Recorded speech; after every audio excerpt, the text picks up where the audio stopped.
Hello and welcome back guys. I am SP Wawade. तो हर बार मैं जैसे कि कहता हूँ, मैं गूगल पे से कॉपी पेस्ट में हरगिज़ नहीं करता। मेरा जो भी हो वो मेरा खुद का ज्ञान है, मेरा खुद का कंस्ट्रक्शन का ज्ञान। मैं खुद एक सिविल इंजीनियर हूँ और मैं खुद सिविल का इंफॉर्मेशन देता हूँ। तो आज का कंस्ट्रक्शन का ज्ञान जो है टनल इंजीनियरिंग डिस्क्रिप्शन, चलते टनल के बारे में जानने के लिए। चलो भाई।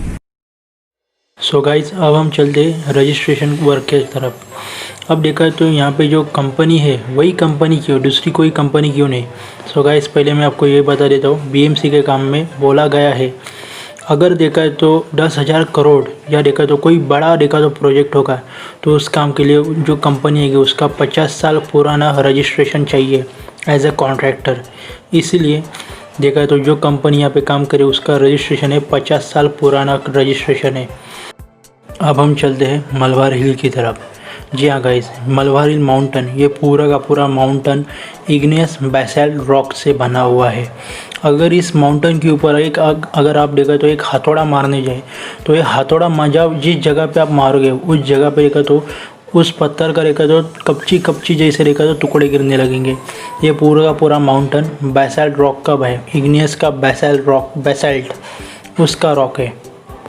अब हम चलते इसके आगे सी लेवल हाइट के तरफ। जी हाँ गाइस, ये ऑलरेडी देखा तो ये समुंदर के नीचे देखा तो इसका हाइट है, मतलब ये समुंदर के लेवल के बहुत नीचे से जाने वाले, इसलिए देखा तो यहाँ पे नीचे ग्राउंड वाटर मिलने का बहुत चांसेस है और यहाँ पे बहुत ग्राउंड वाटर मिलने वाला है। यहाँ पे ग्राउंड वाटर बहुत ही ज़्यादा लेवल में मिलने वाला है। अब हम चलते हैं बिल्डिंग के फाउंडेशन की तरफ। अब आप ये ज़रूर सोचोगे कि अगर देखा तो ये मलबार हिल के नीचे से जाने वाला है तो यहाँ पे ढेर सारे फाउंडेशंस लगेंगे, हर बिल्डिंग का फाउंडेशन लगेगा। सो गाइस, पहले मैं आपको बोल लेता हूँ, यहाँ पे बिल्डिंग का जो फाउंडेशन है वो आइसोलेटेड फुटिंग से। आप ये आइसोलेटेड फुटिंग क्या है ये आपको समझ में नहीं आएगा। ये पूरा कंस्ट्रक्शन का टेक्निक है, कंस्ट्रक्शन वर्ड है जो आपको ठीक से समझ में नहीं आएंगे। लेकिन यहाँ पे अगर देखा तो ये देखा जाए तो यहाँ पे कोई ब्लास्टिंग वगैरह होने वाले नहीं, ये मैंने पहले भी बोल चुका हूँ।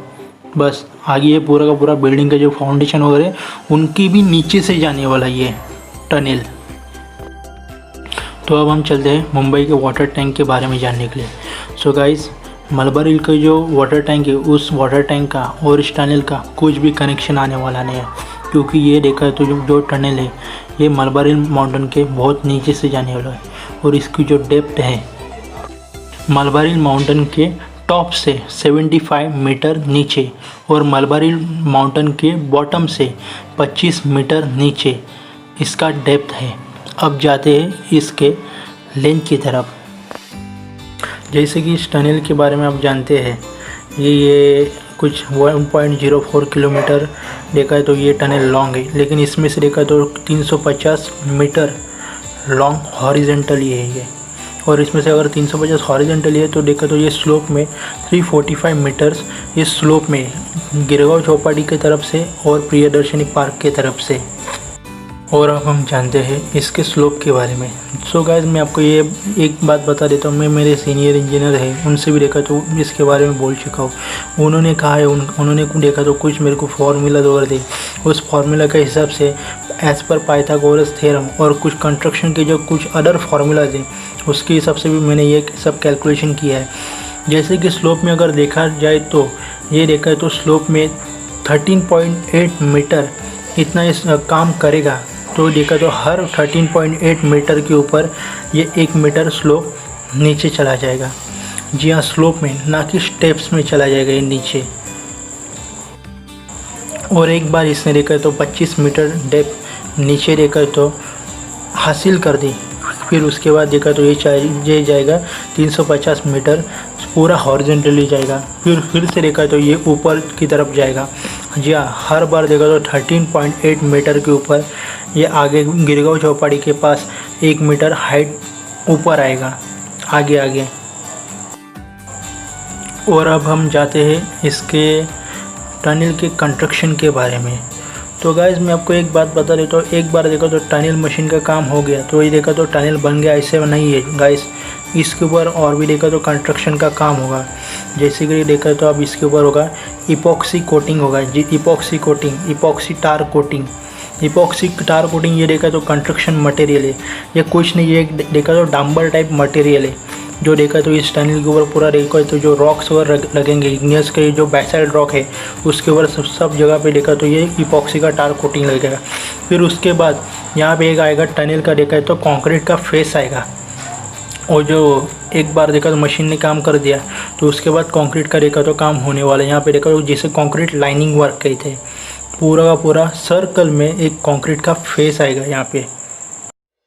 और ये जो कंक्रीट का फेस है, इस कंक्रीट का पूरा जो कंक्रीट का काम होगा, उस कंक्रीट का काम का जो क्वालिटी है वो 100 ईयर्स का क्वालिटी है। 100 ईयर्स इतना देखा तो ये काम करेगा, इसका इतना लाइफ है। और ये पूरा का पूरा काम 276 डेज़ में कंप्लीट करने वाले हैं, मतलब एक दिन में इसका काम 3.7 मीटर इतना काम इसका होने वाला है। और ये जो काम है, ये काम पूरा एक साथ दोनों टनल का किया जाने वाला है। अब हम जाते हैं इसके वेंटिलेशन के पार्ट की तरफ। जी हाँ गाइस, वेंटिलेशन।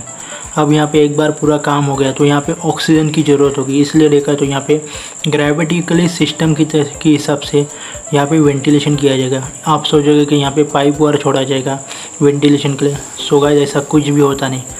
कोई भी काम होता है वो चीपेस्ट, वो जो भी काम होता है वो ग्रेविटिकली फोर्स के हिसाब से होना चाहिए। इस हिसाब से ग्रेविटिकली फोर्स के हिसाब से यहाँ पे वेंटिलेशन का काम होने वाला है, ऑक्सीजन का काम। सो अब हम जाते हैं इसके आगे के पार्ट में। जी हाँ गाइस, एक बार ये टनल का पूरा काम हो जाने के बाद यहाँ पे ना एक साथ अगर 3-3 बस गई तो हर बस के बीच में 3 फीट का डिस्टेंस होगा। इस हिसाब से इसका डिज़ाइन किया गया है। अब हम जाते हैं टनल मशीन के इंफॉर्मेशन की तरफ। जैसे कि मैं पहले भी बोल चुका, मुंबई में देखा तो टनल मशीन आ चुकी है, इसलिए मैंने देखा तो एक मुंबई टनल के हिसाब से देखा तो मैं कोस्टल रोड का जो टनल मशीन है उसके लिए देखा तो मुंबई मेट्रो लाइन 3 उसका टनल मशीन का सैंपल लिया है। अब आप सोचोगे ये सैंपल क्यों? सो गाइस, ये इंजीनियर काय को बैठा है, काय को अरे आप ही लोगों को समझाने के लिए बैठा हुआ है ना। तो आगे हम चलते समझने के लिए।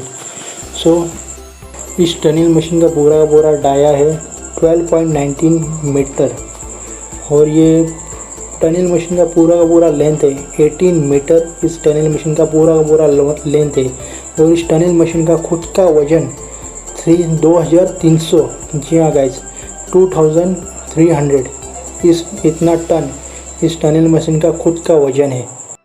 और ऐसी देखा तो 2 मशीन मुंबई कोस्टल रोड पे आ चुकी है, TBM मशीन। अब आप सोचोगे ये काम कैसे करेगी, तो ये गाइस ये इलेक्ट्रिसिटी के ऊपर काम करने वाली है। जी हाँ गाइस, ये एक मशीन काम करने के लिए 7280 वोल्ट इतना पावर लेने वाली है। सो गाइस, अब तक के लिए इतना ही है। आगे जैसे जैसे कंस्ट्रक्शन का काम होगा वैसे ये SP वाले आपको बताते जाएगा। और आप चाहे तो मेरे को इंस्टाग्राम पे भी आप मेरे को फॉलो कर सकते हैं। मैं इंस्टाग्राम पे हर बार देखा तो कुछ ना कुछ फ़ोटो डाल दे रहता हूँ इस काम से रिलेटेड। मुंबई में जो भी देखा तो इंफ्रा प्रोजेक्ट चल रहे हैं, जो भी इंफ्रास्ट्रक्चर के प्रोजेक्ट चालू है, उन सब काम के बारे में देखा तो मैं हर बार यहाँ पे फ़ोटो डाल दे रहता हूँ इंस्टाग्राम पे। आप इंस्टाग्राम पे भी मेरे को फॉलो कर सकते हो।